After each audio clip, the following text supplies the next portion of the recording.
আজকে রাহাত স্যালারি পেয়েছে। রাহাত কিছু টাকা আমাকে ধরিয়ে দিল আমার মা অসুস্থতায় দেখতে যাওয়ার জন্য। বাসায় গিয়ে কলিং বেলের সুইচ চাপলে আমার বোন রাহা চলে আসলো। রাহা দরজা খুলে দিল। রাহার মুখটা দেখে কেমন ফ্যাকাশে মনে হচ্ছে, আর ও এক বালতি পানি নিয়ে ঘর মুছছে। আমি বললাম, কি রে রাহা, তুই যে ঘর মুছছিস কেন? বুয়া কোথায়? মা ভাবি কোথায়? রাহা বলল, বুয়া ছুটিতে গেছে। আমি বললাম, মা ভাবি কোথায়? তারপর রান্নাঘরে দৌড়ে গিয়ে দেখলাম মা রান্নাঘরে মশলা বাটছে। মাকে জিজ্ঞাসা করলাম, মা তোমার এই শরীর নিয়ে তুমি মশলা বাটছো কেন? মা বলল, ও কিছু না মা, বুয়া ছুটি নিয়েছে তো তাই আমি ইচ্ছা করে বাটছি। তারপর আমি জিজ্ঞাসা করলাম, ভাবি কোথায়? কথাটা বলতে না বলতে কলিং বেলে বেজে উঠল। আমি রাহাকে বললাম, দরজা খুলবি, কিন্তু আমি ভিতরে আছি এটা বলবি না। রাহা বলল, আচ্ছা ঠিক আছে।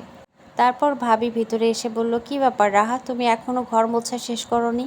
আমি একটু বাহিরে গেলে তোমরা মা মেয়ে মিলে দুজনে ফাঁকি দাও। নিশ্চয়ই বুড়িটা এখনো মশলা বাটা শেষ করেনি। তারপর আমি সামনে গিয়ে দাঁড়ালাম। আমাকে দেখে ভাবি বলল, রিতা কখন এলে তুমি?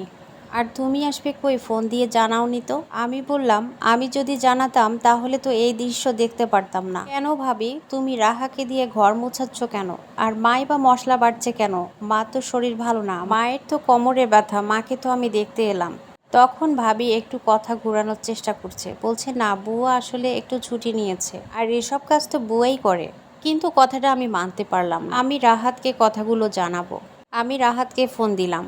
রাহাত অফিসে আছে। রাহাত আমার ফোন পেয়ে খুশি হয়ে গেল। আমি বললাম, কি করছিস তুই? বলল, এই তো অফিসে আছি।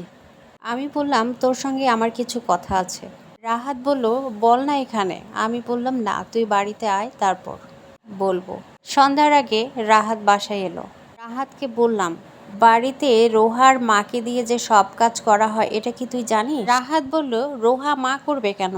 বাড়িতে তো কাজের লোক আছে, আর আমার কাছে তো রুহি এ মাসেরও বুয়ার স্যালারি নিয়েছে। তারপর রোহা বলল, না ভাইয়া, বুয়াকে ভাবি আরও 1 মাস আগে বিদায় করে দিয়েছে, আর বাড়ির সমস্ত কাজ আমি আর মা মিলে করি। তারপর রাহাত বলে উঠল, তোমার লজ্জা করে না?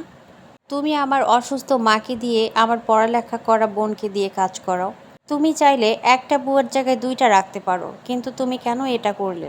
তুমি কাজটা মোটেও ঠিক করোনি। রুহি তখন রাহাতের পা ধরে মাপ চাইল।